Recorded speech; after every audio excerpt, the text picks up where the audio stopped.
Myoyen, Betwabwe, Sangaiwabo.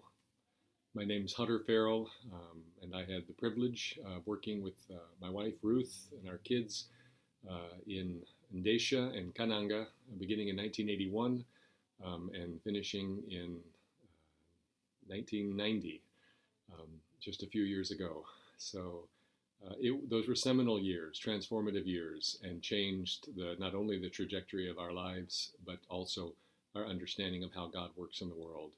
Um, the organizers of the Mission Network gathering have asked me to share something that I wrote for the Presbyterian Mission Agency back in December of last year. And it's an essay called Mission with Both Hands. And so I'd like to read that to you now. While doing mission, justice is every bit as important as mercy. Has the church merely to gather up those whom the wheel has crushed, or has she to prevent the wheel from crushing them? Said Dietrich Bonhoeffer in his book Ethics. Beginning in 1984, the world was confronted with horrendous televised images of starving children and their weeping mothers, victims of the now infamous Ethiopian famine that eventually claimed more than 1 million lives. Christian churches responded generously, including Ethiopian famine relief as a mission priority in many churches. Together with a wide array of government and nonprofit organizations, the international community quickly generated more than $100 million for direct food aid. But as media attention moved elsewhere, some troubling facts began to emerge. Although the humanitarian crisis had been framed as a famine, throughout the 1980s there was actually more than enough food produced in Ethiopia to feed its entire population. But in the national context of the rebellion of the Tigray, Eritrea, and Wollo regions against the brutal Derg regime in Addis Ababa, the root problem was one of food distribution. The government, after engineering widespread starvation to punish the rebels, adeptly diverted the donated food aid from the needy to feed its own army. The end result was chilling. The humanitarian effort prolonged the war, and with it, human suffering, concluded renowned British researcher Alex de Waal after his exhaustive study of the international response to the famine. Because sincere Christian mission efforts had ignored the underlying structural issues, well-intended help was misdirected, and tens of thousands more Ethiopians died. Mission without justice ceased to be God's mission at all. God's mission clearly includes charity.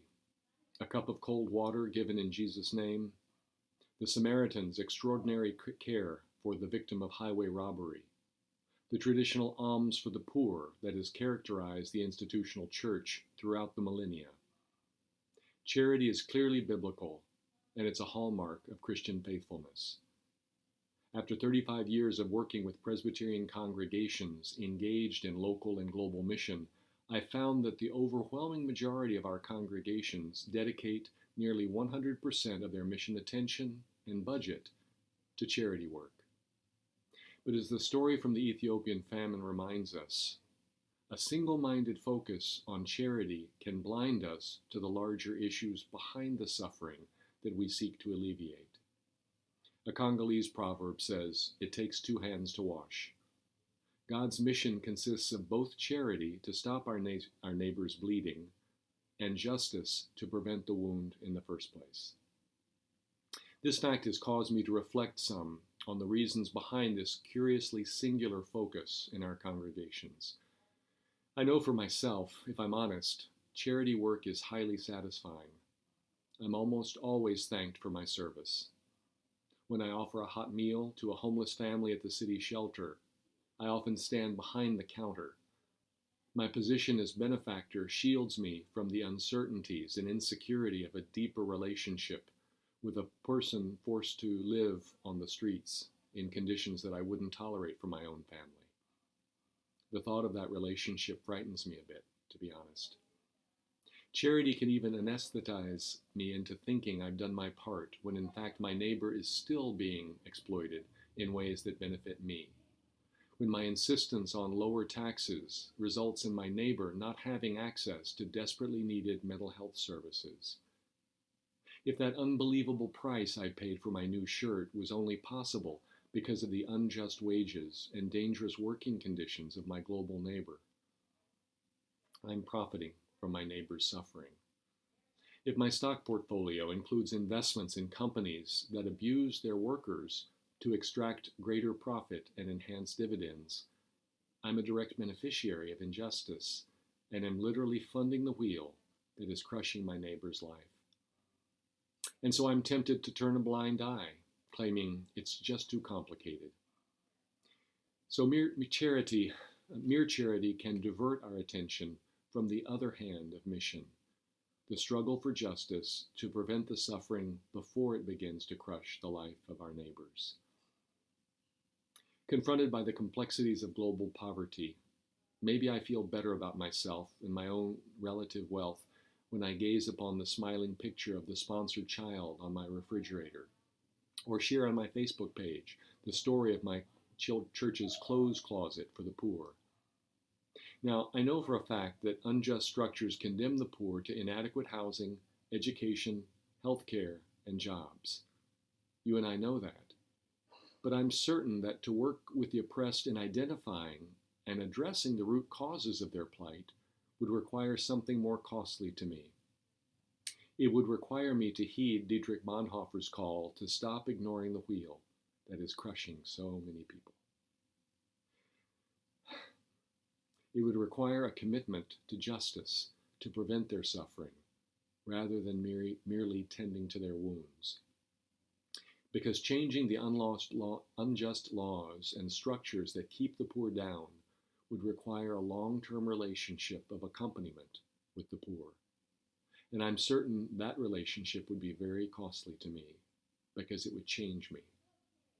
It would change the products that I buy, how I invest my money, how I vote.